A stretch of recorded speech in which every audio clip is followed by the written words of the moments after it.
আসসালামু আলাইকুম সবাইকে। আশা করি সবাই ভালো আছেন। আলহামদুলিল্লাহ আমি ভালো আছি। তো এই তো আজকে আমি রান্না করব হচ্ছে কচুর ফুল। তো অনেকে অবশ্যই দেখে চিনে গেছেন এটা কি কেমন, আবার কেউ কেউ আবার চেনেনও না। তো যারা না চিনেন তাদের জন্য। তো এই যে এভাবে এটার ভিতরে এগুলো কিন্তু ফালাই দিতে হয়, কারণ এটা রাখলে মুখ বেশি চুলকাবে, খেতে কষ্ট হবে। যার কারণে এভাবে ফালালে খুবই ভালো হয়। তারপরে তো এই তো আমি সবগুলো মুটে নিয়ে সুন্দর করে এভাবে কেটে নিচ্ছি। সবগুলো এরকম কুচি কুচি করে কাটলে রান্না করতে বেশি সুবিধা হয়। আর আমি যেভাবে রান্না শিখেছি তাই ওটা এভাবেই করতে হয়।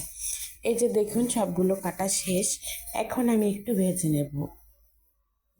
এভাবে ভেজে কিন্তু এটা রান্না করতে হয়, কারণ না ভাজলে এটা রান্না করলে আরও বেশি গলা চুলকাবে।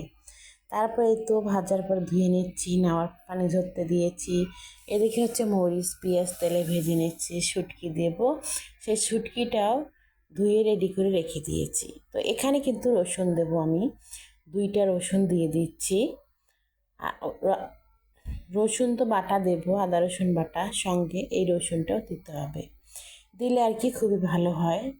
আর কচু জাতীয় তরকারিগুলোতে একটু রসুন বেশি লাগে। এই তো তারপর এখানে শুটকিগুলো দিয়ে দিলাম, দেওয়ার পরে আবারও মিক্স করে নিচ্ছি। সবগুলো একটু সময় ভাজবো, ভাজার পরে এখানে আদা রসুন বাটা দিয়ে দিচ্ছি। দেওয়ার পরে আবারও কিছুক্ষণ ভাজবো, ভাজা হয়ে গেলে দেখবেন এখানে সেই ফুলগুলো ঢেলে দিচ্ছি। তো ফুলগুলো ঢালা হয়ে গেলে কিন্তু এখানে আরও 2টা মশলা আমি অ্যাড করে দেব। সেটা হচ্ছে লবণ আর হলুদ। এই 2টা দিয়ে এখন আমি সুন্দর করে মিক্স করে নিচ্ছি। এই যে মিক্স করা হয়ে গেল, অল্প একটু পানি দিয়ে এখন আমি ঢাকা দিয়ে রেখে দেব অনেকক্ষণ সময়, যতক্ষণ না সিদ্ধ হচ্ছে। তো এই যে সিদ্ধ হওয়ার পরে দেখুন এই অবস্থা হচ্ছে। তো এখন আমি নেড়ে ডাল ঘুটনো দিয়ে সুন্দর করে এটাকে ঘুটে দেব। কিন্তু কচুদের মাথা দিয়ে হচ্ছে না আমার, ডাল ঘুটনিটা দিলে খুব সুন্দরভাবে ফুটে যাবে।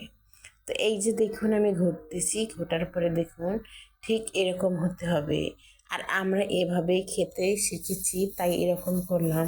অনেক দেশে আবার এরকম করে না, মানে ঘটে না, একটু আস্তে আস্তে রেখে দেয়, কিন্তু আমরা রাখলাম না।